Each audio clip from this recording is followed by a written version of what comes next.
do I take a positive outlook or a positive response to setbacks and problems in my own life? And the answer is unqualified yes, I do. Up until the time I was 85, I was traveling all over the world, lecturing. In fact, my most productive years were probably 65 to 85. Those 20 years of 65 to 85 were not retirement. They were re-inspirement. Instead of being retired, I was re-inspired or retried. I was trying to figure out what I could do in those wisest, most learned years to help other people. So I was lecturing all throughout Asia, the Middle East, Latin America, always lecturing on the psychology of winning, or the psychology of being more successful, or the attitudes and action steps of people who are successful in any walk of life, the real heroes in life. I was doing that. Old age came to me all of a sudden.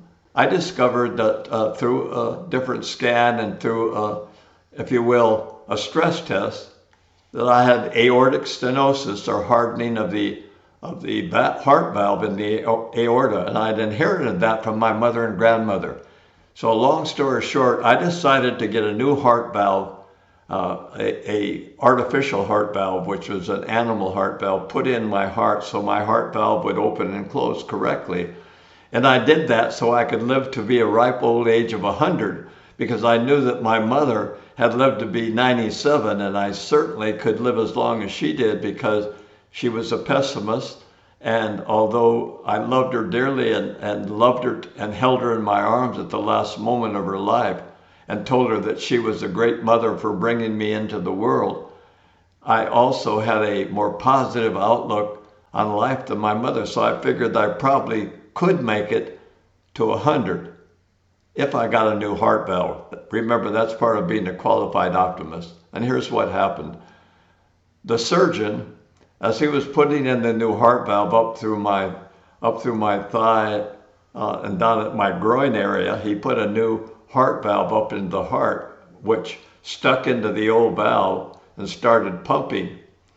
What happened is, on the way out, as he was pulling out the instrument, the balloon that puts the valve in, he cut my femoral artery by mistake, and I nearly bled out on the operating room because they couldn't suture the wound because of previous radiation from something before. The long story short, it got infected, and the infection went into my new heart valve.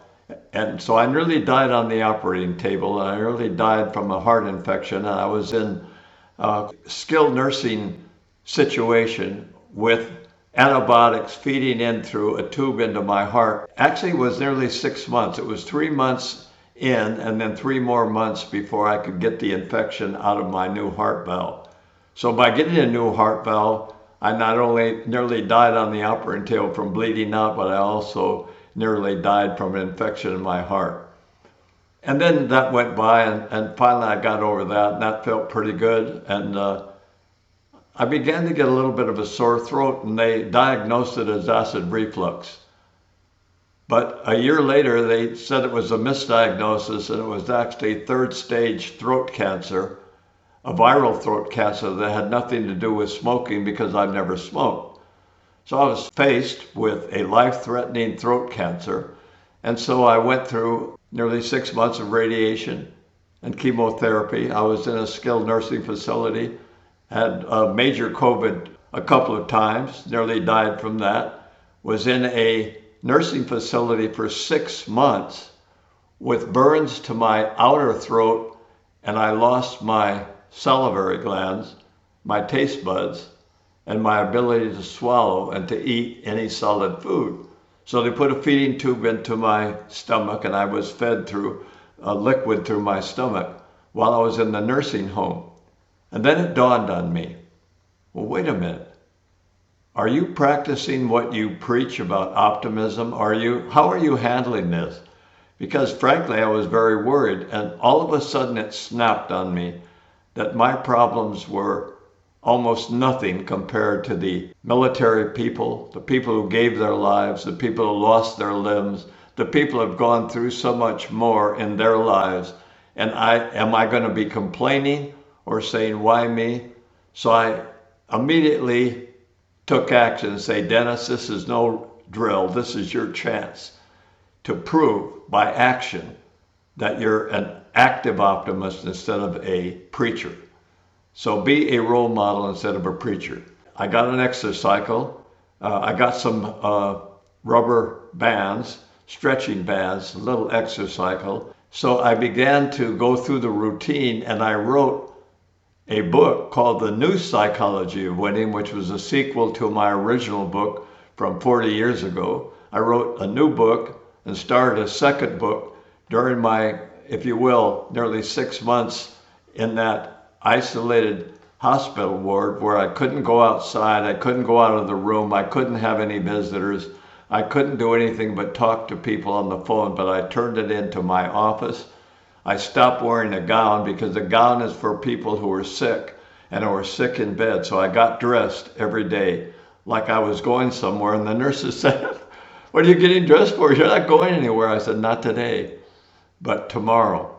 So I began to behave as if I was going somewhere soon, doing something soon, and being part of living rather than somebody who was sick. And I actually believe by doing within while I was doing without, that I was actually practicing what Olympic athletes do to create muscle memory. I was creating my own, if you will, performance dress rehearsals day after day after day. And I believe that that idea, that personal perseverance, that resiliency of realizing that if you don't use it, you lose it. That includes your eyes, your ears, your nose, your mouth. Pretty soon I got off the feeding tube and I got on to drinking my meals. I never got my saliva back. I never got my salivary glands back. I never got my taste buds back. I never got my ability to eat solid food back, but I've been able to drink my meals, keep my weight up, and enjoy life as a 90-year-old with a quality of life that I must say is better when I consider the alternative. So yes, I do handle setbacks as temporary inconveniences. You know, a setback to me is a temporary inconvenience. Failure is the fertilizer of success, and a failure is an event, not a person. And failure is something I treat as something I need to get past, and I always say, what's the next step? What do we do next? So that's how I handle setbacks in my life, and it's really worked well with me. And yes, it's true, I was diagnosed as now having the cancer moved down into my right lung. And yes, that's a temporary inconvenience, and it's something that I don't enjoy, but I'm willing to work through it. So now I'm going through radiation and immunotherapy and the usual situation with beginning stage lung cancer. But when I consider the alternatives in life and my age and the gift I've been given, the fact I'm in overtime, hey, I can handle anything that God throws me, because obviously my work on earth isn't quite finished yet, or at least I hope it's not.